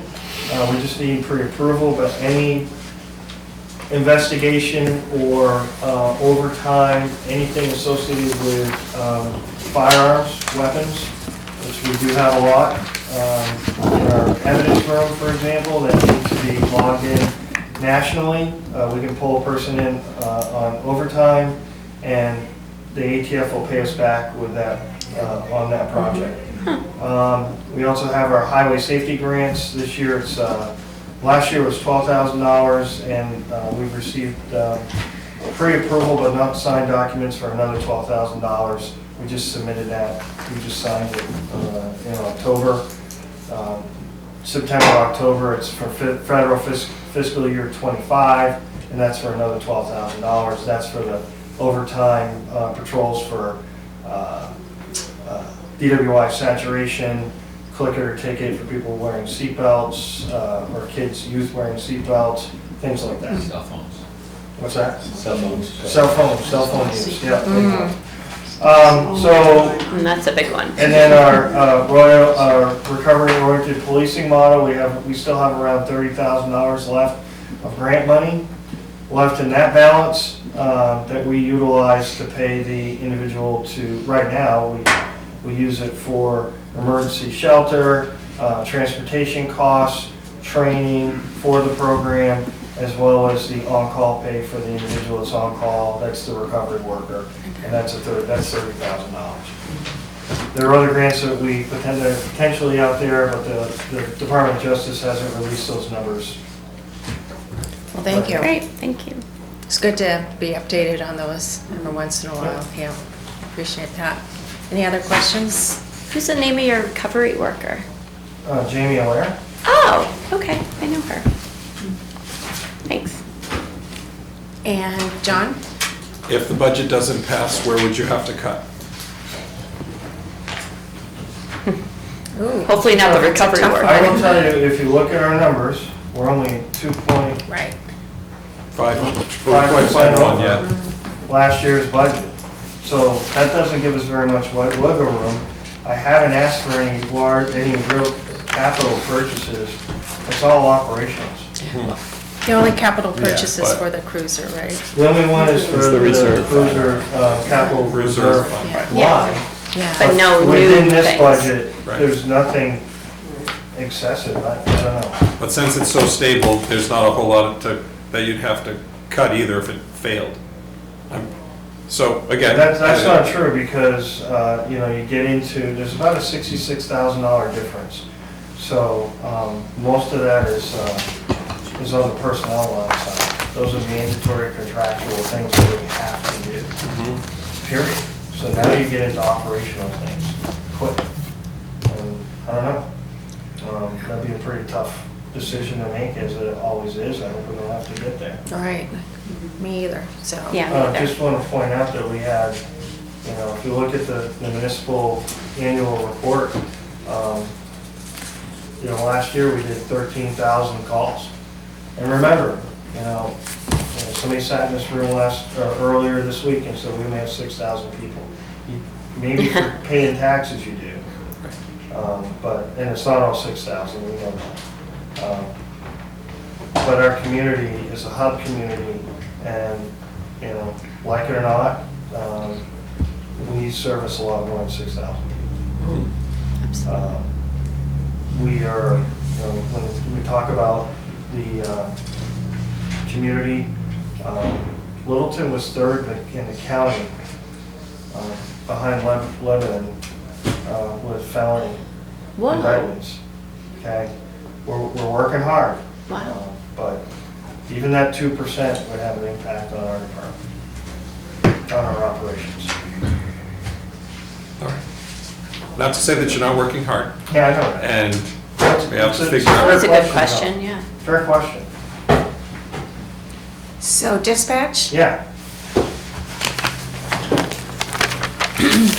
I just have to remember all the points. I would So this is forget the that. first time that I have presented the dispatch budget. I'll give it my best. I actually didn't know who should, it's kind of fire It's okay. department, so, We use them a lot, yeah. and you'll find that I don't know. Grafton County Dispatch, let me pull my dispatch. And what page is that on? Yeah, it's very, it's one. Okay, thanks. Yep, one line. Must be you. It's budget, what it's, Thought she had it. 185?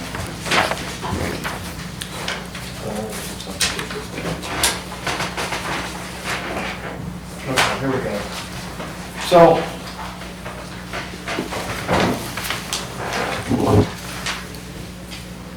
in working with Troy, we looked at our annual expenditures with dispatch.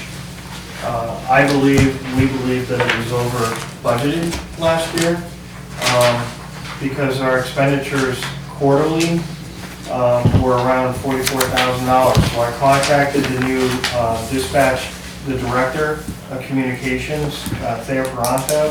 I said, hey, can you give me an idea of where we're going to be in 2025? Remember, county, they go from June to July, or July to June.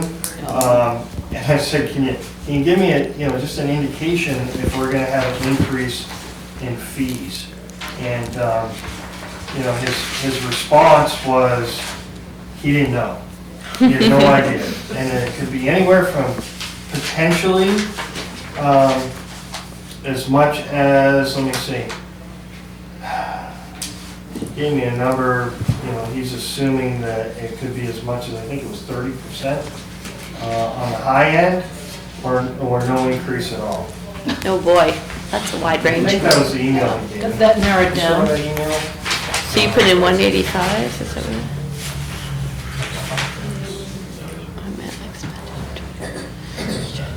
No, that's 205. But, he could not give me an answer to the question, like, what are you projecting?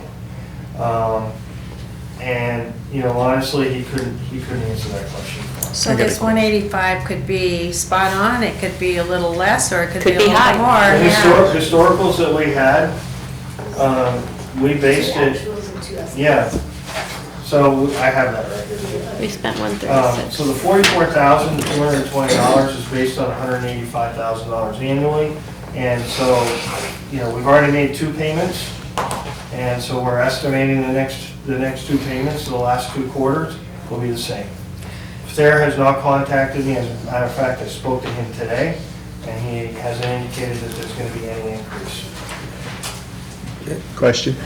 So how is that arrived at from the county? Is it based on their costs and then all the towns that participate, or is it on call volume? Or Sure, it's by call volume. Okay. And Littleton, and of course, this isn't just police, this is also fire, EMS. Our percentage of calls is 14.74% calls for the entire county. Whoa, okay. So we're their biggest customer. So, 14.7. Bigger than- 14.7. 14.74%. Okay, so not everybody in the county is in their system then. Lebanon has their own dispatch center, Hanover has their own Hanover. dispatch center, Plymouth has their own dispatch center, and Lincoln. We used to have our own at one Outside of point, those but were the- What's then, that? we used to have our own out We of the did, but police, so but then when it you- got more cost effective to go Yeah, well, elsewhere, Dan, at you're- one point. You nailed it. So just to kind of give you guys some perspective, I asked him how much his budget is. Yeah. Because we would have to man a minimum of 2 dispatchers per shift, 24/7. Whoa. Then you gotta throw in your dispatch supervisors and probably a director, right? A lot of money. So it's gonna cost more than that. $1.7 million. Yeah. Yeah. So I think for $185,000. We're getting a good- We're getting a good deal. And that includes, just to kind of help you guys out, all of the software that we use for the police department, the county pays for that. Oh, So that's wow. within that, Well, the records management. the records management piece. We had to buy and we talked about the prosecutorial one. That's not included, so we have to add that into it. But the records management software for the public safety, fire, police, and EMS, and the MDP software as well. They maintain our radio systems, not these radios, but they maintain the ones on the towers on the top of Mans Hill and, we have another tower, right? No, we have 2 on Mans Hill. They maintain the radios that are on there, and that's quite costly. They're obviously assist in radio programming. They assist in securing grants for us when it comes to things like programming. And, for what we purchase, for what we get from them, 9,590 calls are specific to Grafton County from the town of Littleton last year during that budgeted time. 7,764 calls through their dispatch center were police, 1,926 calls were fire and EMS. 1,926? Is that what you said? 1,926 calls to Grafton County. What I mean by a call is when they pick up a call, that's an incident. So it could be, it's not every time they press the button. It's like if somebody calls and says, there's a fire in my house, Yeah. that's one call. But that could be 1,000 radio transmissions of all the area departments coming here through Grafton County. Wow, that's a lot. So, so I think you're getting your money's worth with Grafton County for $185,000. John? Is there another player that we could go to? And I'm not saying we should, but is there even a choice? I don't believe that the closest dispatch center would be Lincoln, and I don't believe that they possess the Capabilities. capabilities of Grafton County. I think we'd have to put towers up in the notch too in order to get Yeah. there. We can't hear Lincoln from. Yeah, and Yeah, that's I mean, great with state the police, notch. they're moving all their operations centrally to Concord. They have to fight tooth and nail to keep the dispatch center here at Troop F. But it's just one person, and they have one trooper on or two troopers on. Wow. So it's not a lot. But they also do fish and game, liquor enforcement. There are other state agencies that they're dispatching for. Rudy? Yeah. Do we pay when we call the 911 and the dispatcher of Vermont answers our call? Do you guys give them any money, or it's? They shouldn't go into Vermont anymore because they're geolocated. They'll stay in New Hampshire now. They used to go into Vermont, but no, they don't charge us money because our 911 call. If it gets over to Vermont, because you're right on the border, Yeah. they'll immediately identify it and switch it over to, the 911 call is going to go to the 911 center either most likely in Concord, but I think they have a second one in Laconia. They have a second 911 center that they opened up. If it's a 911 call, it goes to the 911 center first. They'll say, is this fire, what's your emergency, fire, police, or EMS? And then they code it and they send it directly back to whether it has to go to Manchester PD or it needs to go to Grafton County or wherever it needs to go. They send it to them. Our dispatch center takes our non-emergency calls directly on our 444-2422 line. Yeah. Those non-emergency calls go directly to the dispatch center, but if you dial 911, it goes to Concord, then to the dispatch center. And you guys pay? We don't pay for 911. You don't pay for that? We have to pay the Grafton County dispatcher when they receive the call. You guys pay for 911 on your cell phone bill, you'll see the little. Yeah, little fee, yeah. Yeah. Another question I want to ask you, you can tell me the amount of overtime hours that you got for a week? Per week? Yeah. That varies, Rick. A lot. That varies a lot. Yep. You don't have a stated number like the fire department or something like that? No, it depends on, if someone's going to training, then we have to backfill shifts for that. If someone's on vacation, we have to backfill shifts for that. We also have About an average. you core have an average. requirements. Illness. No? So I have to. You have the overtime numbers. They're publicly available.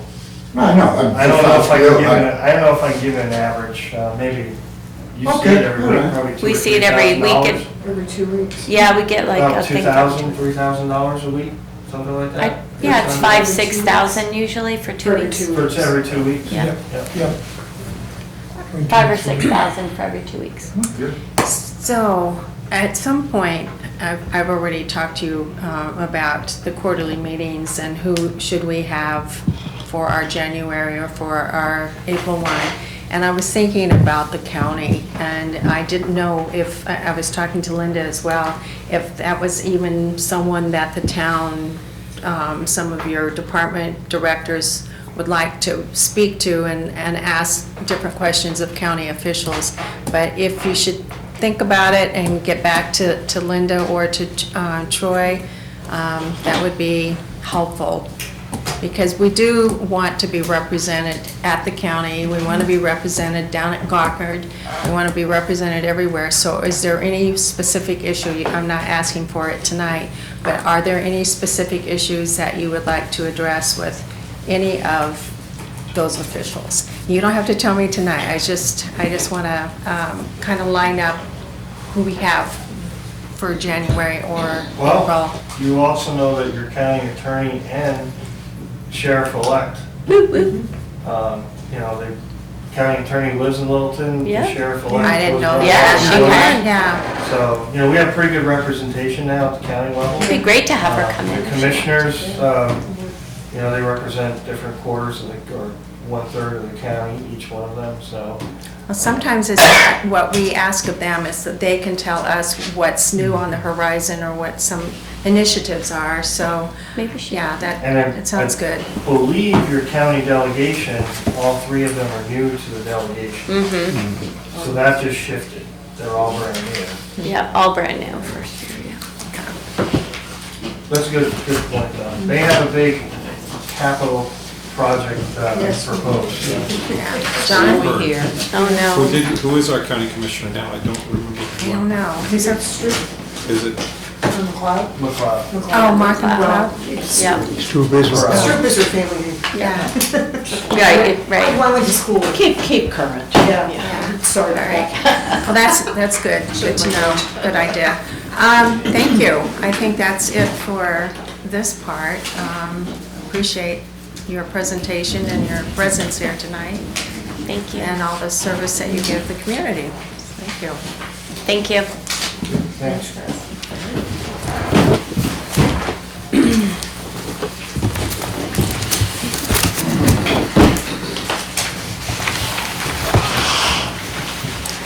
All right, we had a few follow-up questions from, that we sent to Troy and to Lori, and I didn't know if you would like to speak to any of the changes on the documents, or just to point us to some of those changes.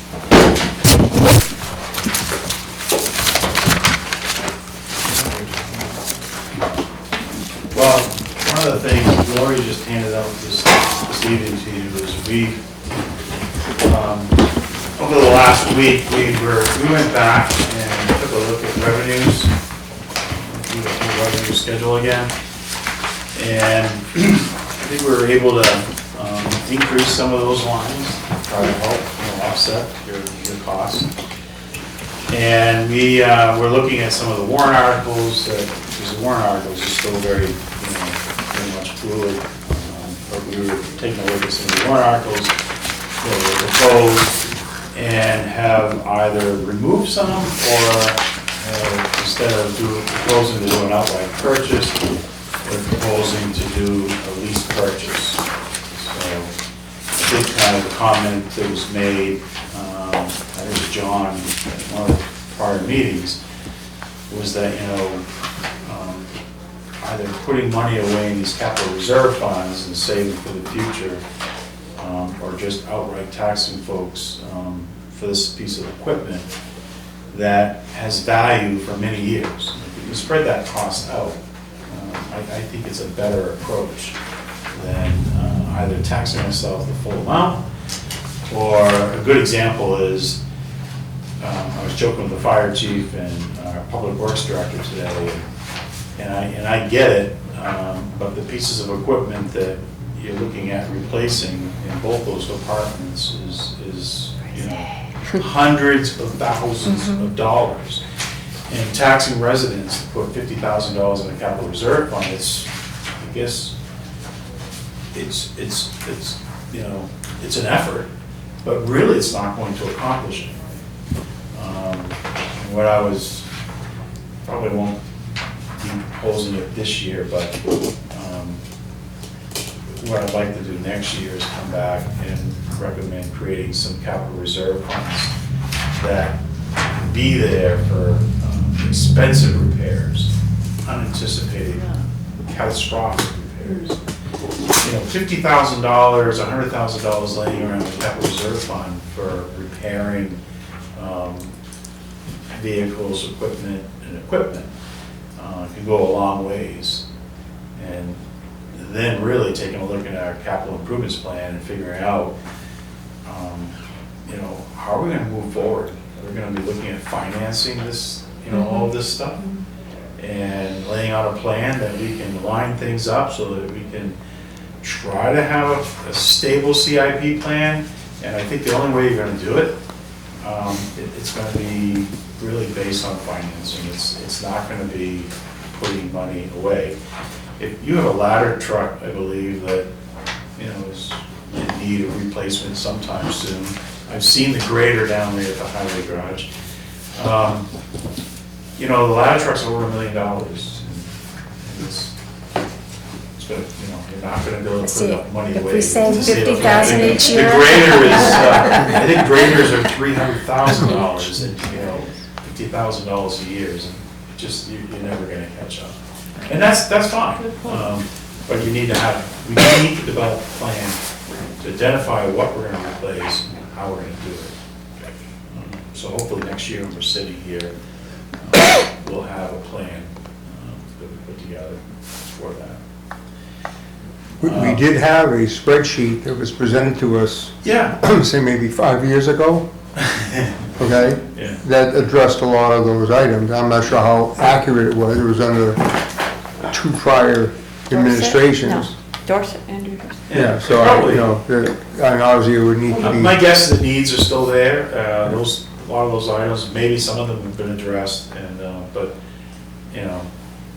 it's really just working with the department heads, identifying their needs, and then trying to figure out a way on how you finance it Right. If you can. in a stable way.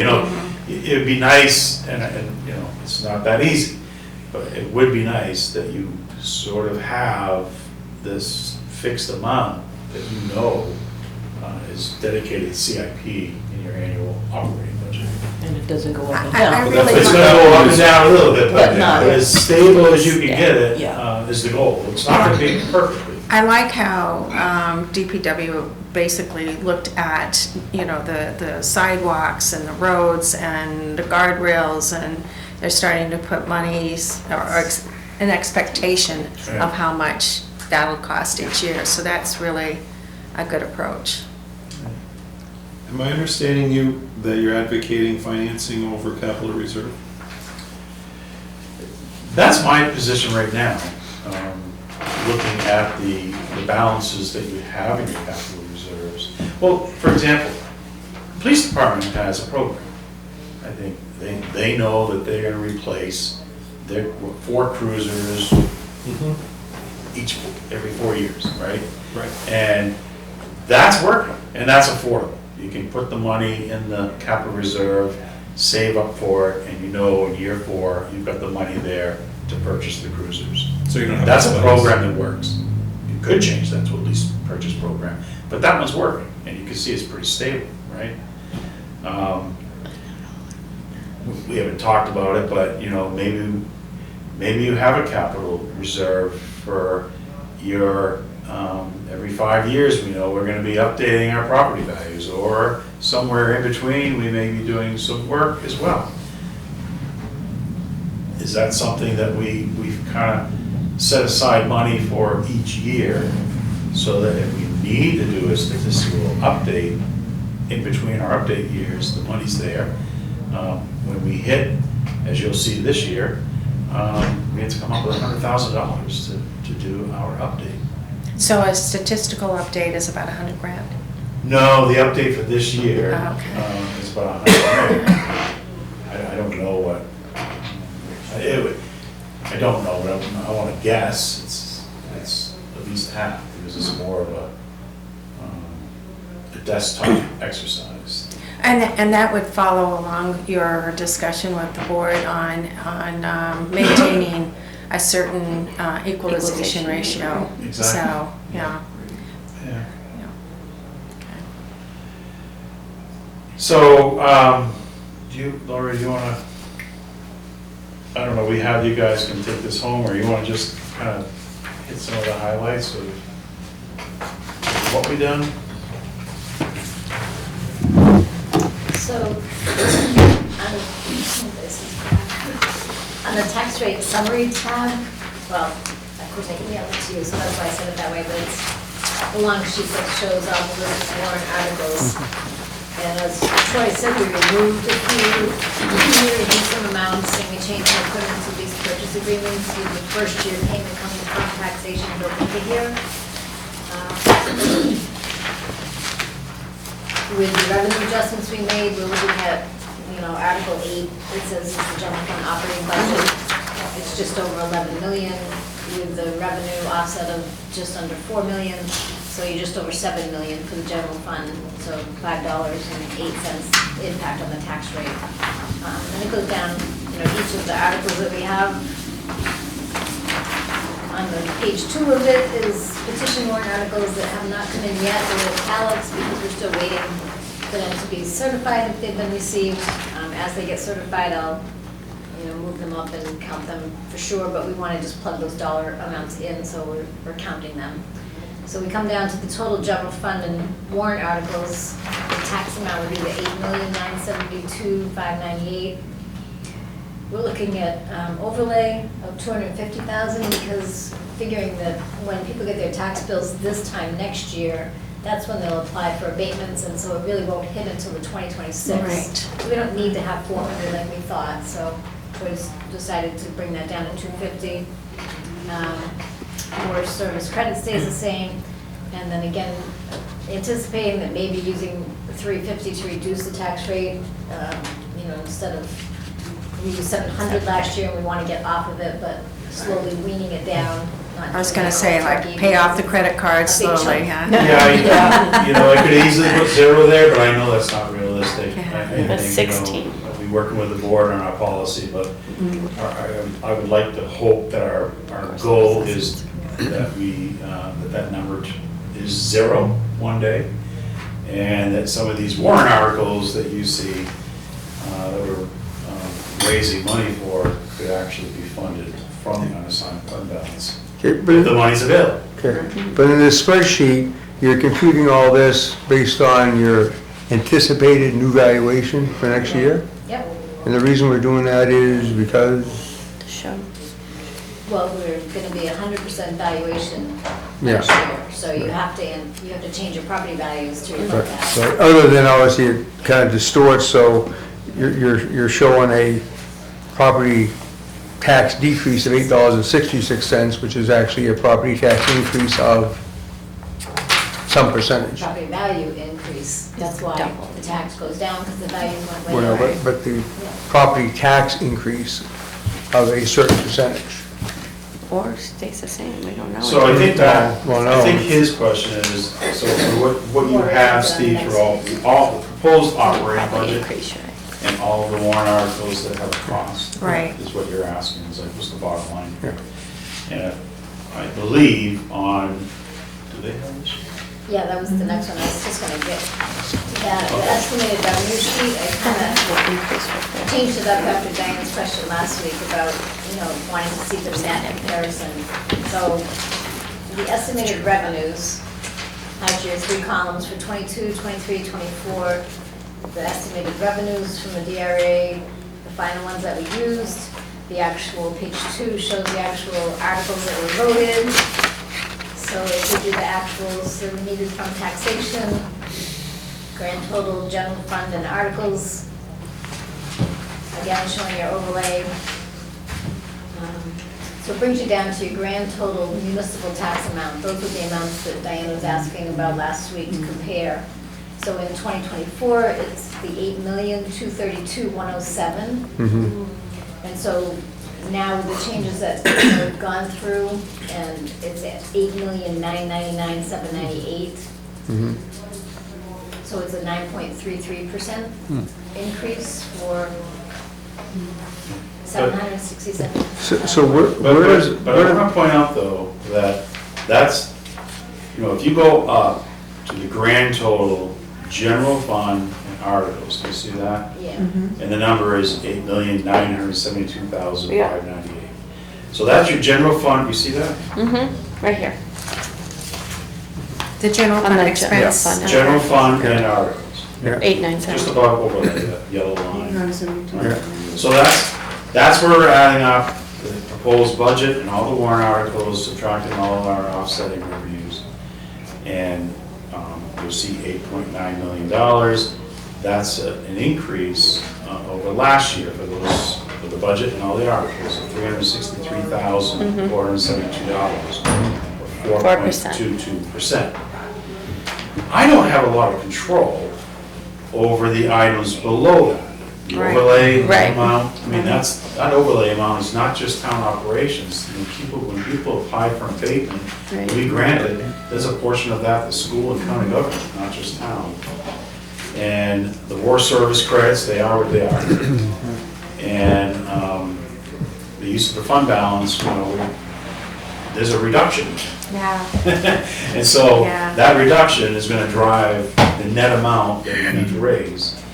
So I think that we've, at least initially, when the select board, we're talking to the department heads and working with the budget committee and setting that goal of 3 to 5%, I think that you'll see that we've done that.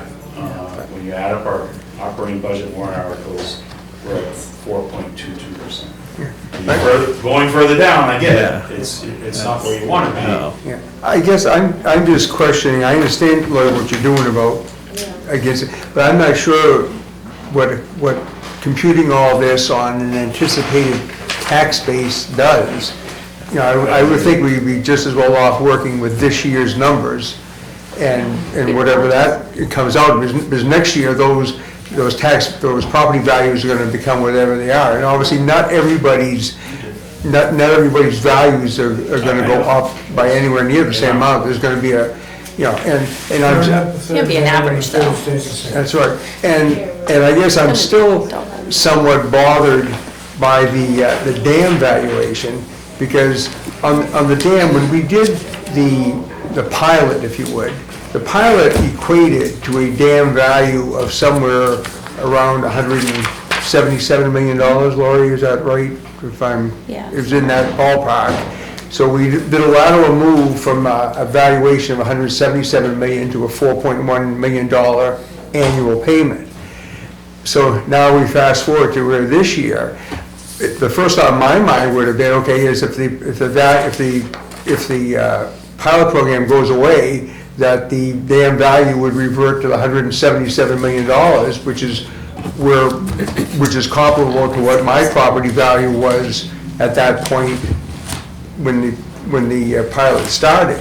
But instead of that being the case, we do a new valuation of the dam and then discount it for the state's percent the value letter, which is a letter that applies to all property, which when we know all property has not changed by the same amount. Yeah, I would have thought that the more logical thing in my mind, and probably it's not right, but would have been that the value should have gone back to $177 million and not down to $141 million. But they still would have equalized it at 60% of the 178. No, because the 178 is the figure that it was 5 years ago, which the same figure that your house was 5 years ago. Right, but the equalization rate wasn't 60% of No, but they're not equalizing your house this year. I see what you're saying. Okay, so if your house was valued at $200,000 5 years ago and the dam was valued at $177 million. So you're saying we shouldn't have had it assessed again and just Well, let that assessment? well, if that was an option, just go back to what it was 5 years ago. Well, we ended up at 141 million, I think what they so. did was, San Souci did. I see what you're saying.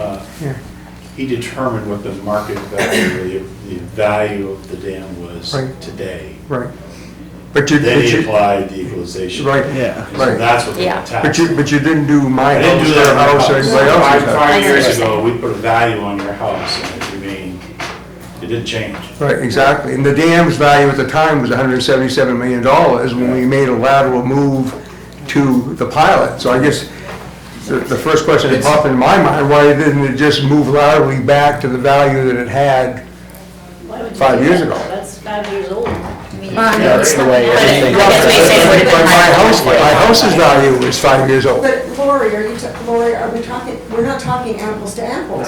No. Because residences are evaluated completely differently than utilities, commercial and industrial properties. Also, didn't the pilot run out in March, so we didn't have we couldn't stay Right. with that same No, value. but everything was done 5 years ago. Yeah. And yes, they weren't valued the same way, Yeah. but 5 years ago, it was $177 million. Why didn't it just revert to 177? But the state. Was that an option? Yeah, I think they would have bought What it. makes that wasn't part of the initial pilot that came out. What makes sense to you though isn't apparently Okay, the I'm way it's gonna- done. Yeah. I'm gonna Anyway, come back to the, I do understand what you're Steve was talking about. Sure. There's been legislation that has been rejected, I think at least twice, that would do something similar to that. It wouldn't allow the residential valuations to affect the commercial and industrial. And, but the Right. State House said no. Right. And we wouldn't be in a situation where so just another point of clarification. So on the estimated 100% value for Littleton, I went back to your other worksheet, and I don't know if we got a new one tonight or not. Let's stay the same. So you have the estimated MS1 form for 2025, and I had asked Lori why she adjusted the values for the residential, but not for the manufactured housing or the commercial and industrial. So that's kind of a safety net for us, isn't it? That you had just kept them at the same amount, but I there's. think I answered that last week with Richard. Yeah, I just want to bring it back for that, so just to make sure we have a somewhat of a safety net by underestimating what our total revenues would be on that, right, or total valuations. Yeah. Okay, I just wanted to bring that back so everyone understood that we have a slight safety net there, so. I do think this is going to be a very confusing, difficult year to try to compare tax rates. Yeah. To try to compare your 24 tax rate to an estimated 25 tax rate. I don't even know how we can really do it. Yeah, it's hard. But if you're concerned about the money you pay out of your pocket for taxes, it's all about looking at the net amount that you taxed. You had a raise in taxes last year Right. versus what you're proposing. My net question amount to you, yeah. raise. And Yeah. that was my point That's what this is. Yeah. with that sheet. Yeah. is Thank you for doing look that. at Because it net was amount confusing. raised versus proposed net amount raised. Right. That's That's all we can do. That's the bottom line. That's the bottom line. So one other thing I want to bring up is that we met with the school on Tuesday night, and they gave us a proposal of, or kind of a look-see at what they're proposing. And I don't know what warrant articles they're going to have, but they are going to have one for a professional teacher's contract. So again, their proposed budget does not include the raises for teachers at this coming. But as now, what they have, let me see if I can find it, their operating budget is only 0.41% more than last year. What's the dollar amount? The dollar amount is, let's see, 76,259. They don't have the same, they're not using the same as you. The total budget is 18,585,259. So in 2024, there were 10,321,787 that had to be raised for taxation. So that's what I was looking to compare. So I used that same one because I saw in the paper they were level funding. Because I had plugged in a 5% increase because you asked us to stay within 3 to 5%. So I figured they'd go up 5%. So I changed it to say level fund, and I just left it at 10,321,787 because that's what we had to raise. I can give you this so you can look at But it. if I you think mean, that needs to be changed, based on, let me know and I'll plug in a better number. yeah. Last year, their budget was 17, close to 18. It's kind of what's taxed for local Right. ed, that's what. Right. So, but that is not the raise from taxes number. No, it isn't. It really isn't, no. But anyhow, the total amount is like less That's than a, well, half do they percent. show a net? You can Do they have show a this. gross and net? You could read it better than I can. Well, I just don't know, gross, $60. gross, or net to net. Excellent. Calling out on it. Yeah. Right, because they're gonna be taxed on that. So anyways, the next, Unless the town goes up. next Yeah, so meeting, They don't show a net, they show. Right, it might be more like, whatever, but, and I'll then. give that This to is you. just, yeah, the proposed operating budget of Mhm. 18.5. I can find out more. Well, I'll find. I don't Yeah, know you much can of call. this. I don't know personnel out of it. Okay. What's that? If you took our personnel out of it. Yeah, take personnel line out of our budget. What's that? Like you're talking about money, doesn't it? Our operating budget's. Well, I know, I do, that's why I said that, because every year I said, when we have contract negotiations, I say, remember this number does not reflect salary increases. So, but anyways, we have a meeting next Thursday, $300,000 and I wish I could find my, do you have the agenda? And we will have the library, Parks and Rec, and Opera House next week. Library, Parks and Rec. So, if there isn't any other business before us, motion to adjourn? So moved. All in favor? Thank you. I just gotta Go ahead. note. I want to stay on.